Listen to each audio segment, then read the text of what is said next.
Hello students, this is Anil Singh and you are watching my channel Jazz the English।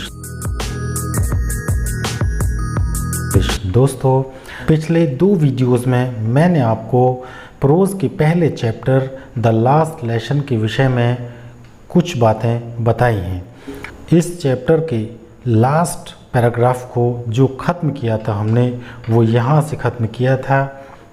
If the poor man wanted to give us all he knew before going away and to put it all in our heads at one stroke। यहाँ हमने chapter को पिछले video में ख़त्म किया था। इस last वाले पैराग्राफ में नरेटर ये हमको बता रहा है कि जैसे ही मिस्टर हैमिल ने अपने चैप्टर को पढ़ाना शुरू किया, सभी लोग वहाँ शांत हो गए और वो इतने धैर्य के साथ पढ़ा रहे थे कि सभी लोग उसको बहुत ध्यान से सुन रहे थे। यहाँ तक कि नरेटर स्वयं भी, जो कि कभी उस क्लास में इंटरेस्ट नहीं लेता था, उसकी समझ में भी बहुत अच्छे से सारी बातें आ रही थीं। अकॉर्डिंग टू द नरेटर के अनुसार मिस्टर हैमिल ऐसे लग रहे थे, ऐसे प्रतीत हो रहे थे मानो कि वह उस दिन सब कुछ जितना भी उनके माइंड में था वो सारा का सारा उस क्लास में जितने भी लोग बैठे थे सबको एक ही बार में सिखा दें। यहाँ पर मैंने पिछले वीडियो में आपके प्रोज के पहले चैप्टर का जो लास्ट पैराग्राफ था, यहाँ मैंने ये ख़त्म किया था। अब हम आगे इस चैप्टर को कंटिन्यू करते हैं। आफ्टर द ग्रामर, यानी ग्रामर का अध्याय, ग्रामर का पाठ समाप्त होने के बाद क्या किया हमने? We had a lesson in writing. हमको लिखने के ऊपर लेसन दिया गया, लिखने के ऊपर पाठ दिया गया। दैट डे, उस दिन, mister Hamel had new copies for us. Mister Hamel ने हमारे लिए नई कॉपियों की व्यवस्था की। Written in a beautiful round hand, जिनके ऊपर एक बहुत ही खूबसूरत बड़े बड़े अक्षरों में लिखा हुआ था। क्या लिखा हुआ था? France अल्सेस, France अल्सेस। ये उस बुक पे लिखे हुए थे 4 शब्द। डियर स्टूडेंट्स, आप जानते हैं, मैंने आपको बता दिया है इस चैप्टर से रिलेटेड सबसे पहले वीडियो में an introduction to the last lesson, उसमें भी बताया था। उसके बाद जब चैप्टर को पढ़ाना शुरू किया था, उस चैप्टर में भी मैंने ये बताया था कि फ्रांस की 2 टेरिटरीज़ हैं, 2 क्षेत्र हैं जिनमें एक है अल्सास और एक है लॉरेन। इन दोनों ही टेरिटरीज़ को जर्मन्स ने अपने अधिकार में कर लिया था। तो यहाँ ये जो फ्रांस है और जो अल्सेस है, उसी की बात हो रही है। They look like little flags. ये जो किताबें थीं, ये किताबें दिखाई पड़ रही थीं लाइक, जैसे कि लिटिल फ्लैग्स। कैसे दिखाई पड़ रही थीं? छोटे छोटे झंडों की भांति, छोटे छोटे ध्वजों की भांति, पताकाओं की भांति जो लहरा रहे थे। एवरीवेयर, हर जगह। In the school room, school के कमरे में हर जगह वो छोटे छोटे ध्वज, छोटी छोटी पताकाएं लहराती हुई सी प्रतीत हो रही थीं। कौन प्रतीत हो रही थी? किताबें। Hung from the rod at the top of our desk. हमारी डेस्क के ऊपर की जो चोटी थी, उस चोटी पर बंधी हुई छड़ से ये किताबें उस स्कूल के छोटे से कमरे में झूलती हुई, तैरती हुई नज़र आ रही थी। You are to have seen how everyone set to work. इस बात को बहुत आसानी से देखा जा सकता था कि हर व्यक्ति अपने काम में कितना व्यस्त था। हर कोई अपने अपने काम में लगा था। And how quite it was, और चारों तरफ शांति का वातावरण था, चारों तरफ शांतिमय माहौल छाया हुआ था। यानी कहने का मतलब यह है कि जब मिस्टर हैमिल ने अपनी क्लास को लेना शुरू किया तो उस समय सारा माहौल क्लास का शांत हो गया था। The only sound was the scratching. केवल एक ही आवाज़ आ रही थी, scratching of the pens over the paper. कागज के ऊपर कलमों के चलने की आवाज़ आ रही थी।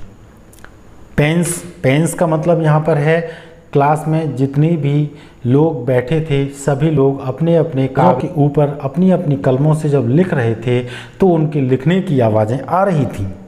वंस सम बीटल्स फ्लू इन। बीटल्स का मतलब होता है भंवरे। एक बार भंवरे क्लास के उस कमरे के अंदर घुस गए। But nobody paid any attention to them। लेकिन किसी ने भी कोई भी ध्यान नहीं दिया उनमें से। Not even the littlest ones।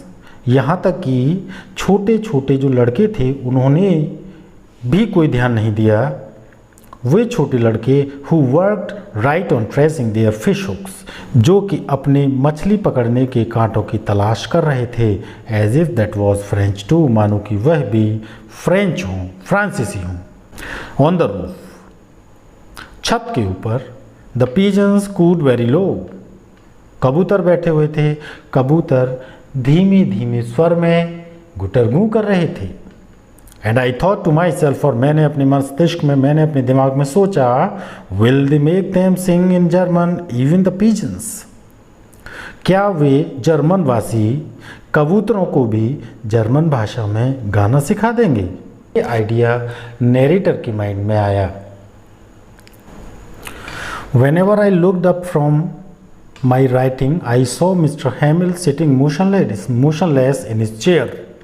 जब कभी मैं अपनी नज़रें ऊपर उठा करके देखता था तो मुझे दिखाई पड़ता था कि मिस्टर हैमिल अपनी कुर्सी पर मोशनलेस, बिना हिले डुले बैठे हुए हैं। And gazing first at one thing, और वो कभी एक चीज़ की ओर टकटकी लगा करके देख रहे हैं। गेजिंग का मतलब होता है टकटकी लगाकर देखना। देन एट अनदर, और कभी दूसरी चीज़ की ओर देख रहे हैं। As if he wanted to fix in his mind just how everything looked in that little school room. ऐसा प्रतीत होता था मानो कि वह उस स्कूल में, उस स्कूल के छोटे से कमरे में जो हर चीज़ उनको दिखाई पड़ रही थी वो उस हर वस्तु को अपने माइंड में बिठा लेना चाहती थी। फैंसी बड़ा सुखद अनुभव था, लेकिन काल्पनिक था, काल्पनिक सुखद अनुभव था। और वो क्या था, क्यों था? चूँकि for 40 years he had been there in the same place। क्योंकि उन्होंने अपने जीवन के 40 वर्ष एक ही स्थान पर, उसी खिड़की के बाहर बगीचे में और क्लास के सामने, और उसी क्लास के सामने 40 वर्ष उन्होंने निकाल दिए। किसने निकाल दिए? एम हैमिल ने। तो यहाँ नैरेटर बताना चाह रहा है कि किस तरह से मिस्टर हैमिल ने कितनी डेडिकेशन के साथ, कितनी ईमानदारी के साथ, कितनी निष्ठा के साथ अपना काम करते हुए, बच्चों को पढ़ाते हुए निकाल दिया। जस्ट लाइक दैट, सारी चीज़ें एक जैसी दिखाई पड़ रही थीं, जो पहले थीं वैसी अब भी थीं। Only the desks and benches had been worn smooth. केवल और केवल बेंचेस और जो डेस्क थीं वही थोड़ी सी घिसने के बाद चिकनी हो गई थी, स्मूथ हो गई थी। The walnut trees in the garden were taller. अखरोट के पेड़ लंबे हो गए थे, वो लंबे थे। एंड द हॉप वाइन, ये हॉप एक बेल होती है, एक ऐसा बेल का पौधा होता है जिसके फल का प्रयोग शराब को तीखा करने के लिए किया जाता है। तो ये एक पौधा है hop wine that he planted himself, जिसको उन्होंने स्वयं उस स्कूल के बगीचे में लगाया था। Twined about the windows to the roof. और अब ये जो बेल थी इतनी बड़ी हो गई थी कि इसने राउंड एंड राउंड घूम घूम करके खिड़की से छत की ओर क्या कर लिया था? लपेट लिया था। लपेट लपेट कर छत की ओर बढ़ गई थी। How it must have broken his heart to leave it all. उनको कितना दुख हुआ होगा वहाँ से वो जगह छोड़कर जाने का। द पुअर मैन, बेचारे mister Hamel. To hear his sister moving about in the room above. कमरे के ऊपर उन्हें अपनी बहन के द्वारा चलने की आवाज़ आ रही थी। पैकिंग देयर ट्रंक्स, उनका सारा सामान बॉक्स में पैक करने की आवाज़ें आ रही थीं। इन आवाज़ों को सुनकर के उन्हें बहुत दुख हो रहा था। For they must leave the country next day. उसका कारण ये था कि उनको अगले ही दिन देश छोड़ करके चले जाना था। But he had the courage to hear every lesson. लेकिन उनके अंदर हर एक पाठ को अंतिम क्षण तक, टू द वेरी लास्ट, अंतिम क्षण तक सुनने का साहस था। आफ्टर द राइटिंग का यानी लिखने का अध्याय समाप्त होने के बाद we had a lesson in history. हमको इतिहास का पाठ पढ़ाया गया। And then the baby chanted. उसके बाद बच्चों ने यानी छोटे जो बच्चे थे उन्होंने एक स्वर में बोलना शुरू किया, बाबे बी बो बू। ये फ्रेंच लैंग्वेज के वर्ड्स हैं जो वहाँ की जो प्राइमरी बुक्स होती हैं उन बुक्स में इन वर्ड्स को, ये वर्ड्स लिखे हुए हैं, उन वर्ड्स को बच्चे बोल रहे हैं। Down there at the back of the room old Hauser had put on his spectacles.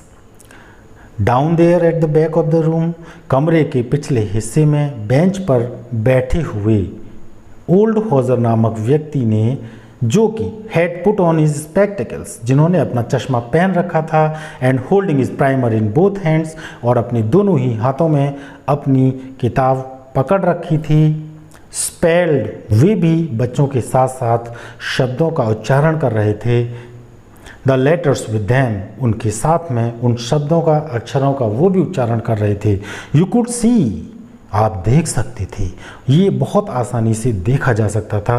That he too was crying, कि वह भी रो रहे हों। His voice tremble with emotion, भावावेश में आकर के उनकी आवाज़ काँप रही थी। And it was so funny to hear him that we all wanted to laugh and cry. और वहाँ उनको सुनना इतना मजाकिया लग रहा था, इतना हास्यास्पद लग रहा था कि हम सभी हंसना भी चाहते थे और रोना भी चाहते थे। बड़ा दुख हो रहा है नरेटर को। How well I remember it, that last lesson, ये अंतिम अध्याय मुझे कितना अच्छे से याद रहेगा। ये भी, इस बात का भी मुझे अफसोस हो रहा है। ऑल एट वंस, तभी तुरंत उसी क्षण द चर्च क्लॉक स्ट्रक 12, गिरजाघर की घड़ी ने 12 बजाए। देन द एंजलस, ये एंजलस स्टूडेंट्स घंटी की आवाज़ है, चर्च में बजने वाली घंटी की ये भी आवाज़ है। लेकिन ये जो बेल है, इस बेल को तब बजाया जाता है जब ईसा मसीह को बुलाने का आह्वान किया जाता है। क्राइस्ट को जब याद किया जाता है, उनका आह्वान किया जाता है, उस समय जो घंटी बजती है उसी घंटी की आवाज़ भी सुनाई पड़ी। At the same moment the trumpets of the Prussians, जो जर्मन की जो प्रशियंस थे, रिटर्निंग फ्रॉम ड्रिल, वे क्या कर रहे थे, वे वापस अपनी ट्रेनिंग से वापस आ रहे थे, अपनी ड्रिलिंग की ट्रेनिंग से वापस आ रहे थे। और वापस आते समय वो बिगुल बजा रहे थे। उन्हीं बिगुलों की जो आवाज़ थी, साउंडेड अंडर आवर विंडोज़, वो हमारी खिड़की के नीचे सुनी जा सकती थी। Mister हैमिल stood up very pail in his chair, कुर्सी के पास मिस्टर हैमिल खड़े हो गए, चेहरा उनका बिल्कुल पीला पड़ गया। I never saw him look so tall, मैंने उन्हें इतना लंबा कभी नहीं देखा। इतना लंबा का मतलब यहाँ पर यह है कि स्टूडेंट्स, मैं आपको बता देना चाहता हूँ कि जब हम कोई भी बात बड़े कॉन्फिडेंस के साथ, बहुत ही आत्मविश्वास से लवरेज होकर के, आत्मविश्वास से भर कर के कोई बात करते हैं या किसी का हम सामना करते हैं, तो बिल्कुल स्ट्रेट फॉरवर्ड खड़े होकर के, एकदम सीधे खड़े होकर के बात करते हैं। तो यहाँ कहने का मतलब ये हुआ, I never saw him look so tall. यहाँ इस लाइन का अर्थ है कि नैरेटर ने इतना विश्वास से भरे हुए यहाँ इस लाइन का अर्थ ये है, नैरेटर ये कहना चाहता है कि उसने मिस्टर हैमिल को इतने आत्मविश्वास से भरे हुए कभी नहीं देखा। माई फ्रेंड्स सैड ही, और बड़े आत्मविश्वास के साथ कहा उन्होंने, माई फ्रेंड्स, मेरे दोस्तों, आई। लेकिन जैसे ही उन्होंने कुछ कहना चाहा, वो ये कह ही रहे थे, बट समथिंग चोक्ड हिम, लेकिन ऐसा लगा शायद कोई ऐसी बात हो, कुछ ऐसा हुआ कि उनकी आवाज़ गले के अंदर ही रुक गई, उनका गला जो था वो अंदर ऐसा लगा रुंध गया हो। He could not go on, और वे अब कुछ मुंह से कह नहीं पाए। Then he turn to the black board, उसके बाद वो ब्लैक बोर्ड की तरफ घूमे, टुक अ पीस ऑफ चौक का एक टुकड़ा लिया, एंड और bearing on with all his might, और अपना पूरा साहस दिखाते हुए, अपनी पूरी हिम्मत दिखाते हुए, यहाँ माइट का मतलब है साहस, हिम्मत। He wrote as large as he could, वे जितने ज़्यादा बड़े शब्दों में लिख सकते थे उतने ही ज़्यादा बड़े शब्दों में उन्होंने लिखा। क्या लिखा? We will love France, France जिंदाबाद। वी विल लव फ्रांस का मतलब होता है फ्रांस जिंदाबाद। तो दोस्तों, यहाँ मिस्टर हैमिल ने जब इतना साहस करके बोर्ड पे लिखा तो ये हमें दिखा रहा है कि उनका अपने देश के लिए, अपनी मातृभाषा के लिए कितना प्रेम था और अपने देश के प्रति उनका कितना लगाव था। बोर्ड पर अंतिम चैप्टर पढ़ाने वाले दिन भी उन्होंने बोर्ड पे बड़े साहस के साथ बच्चों के सामने, उन गांव वालों के सामने जो उस क्लास में बैठे हुए थे, सबके सामने लिखा, we will love France, France जिंदाबाद। यानी इस लाइन से वो ये मैसेज देना चाहते हैं कि मैं तो यहाँ से चला जाऊँगा, लेकिन अपने दिल में, अपने दिमाग में हमेशा अपने देश के प्रति, अपनी मातृभाषा के प्रति सम्मान बनाए रखना है आपको। देन ही स्टॉप्ड, उसके बाद वे रुके, and leaned his head against the wall, और अपना सिर दीवार के सहारे झुक लगा करके खड़े हो गए। एंड विदाउट अ वर्ड, और बिना एक भी शब्द कहे हुए, he made a gesture to us with his hand, उन्होंने अपने हाथ से इशारा करते हुए, हमारी ओर इशारा करते हुए कहा, स्कूल इज डिसमिस्ड, आज का विद्यालय समाप्त हुआ, यू मे गो नाउ, अब आप लोग जा सकते हैं। इस तरह से ये चैप्टर मैंने समाप्त कर दिया है, और इस चैप्टर से रिलेटेड जो क्वेश्चंस हैं, चाहे तो वो लॉन्ग क्वेश्चंस हों, चाहे वो शॉर्ट क्वेश्चंस हों, हम जब भी इस चैप्टर से रिलेटेड अगले वीडियो जब हम इस चैप्टर से रिलेटेड अगला वीडियो क्रिएट करेंगे तो उसमें हम बात करेंगे। डियर स्टूडेंट्स, कैसा लगा ये वीडियो आपको? अगर आपको ये वीडियो अच्छा लगा हो तो इसको लाइक कर दीजिए, और अपने दोस्तों में अपने ज़्यादा से ज़्यादा दोस्तों में इस वीडियो को शेयर कर दीजिए। और यदि आप मेरे इस चैनल को पहली बार विजिट कर रहे हैं, पहली बार देख रहे हैं, तो आप इस चैनल को सब्सक्राइब कर दीजिए और बेल आइकन वाले बटन को ऑन भी कर दीजिए, जिससे कि आपको नोटिफिकेशन मिलता रहे। तो dear students, thank you very much for this video. Meet you again, till then, good bye.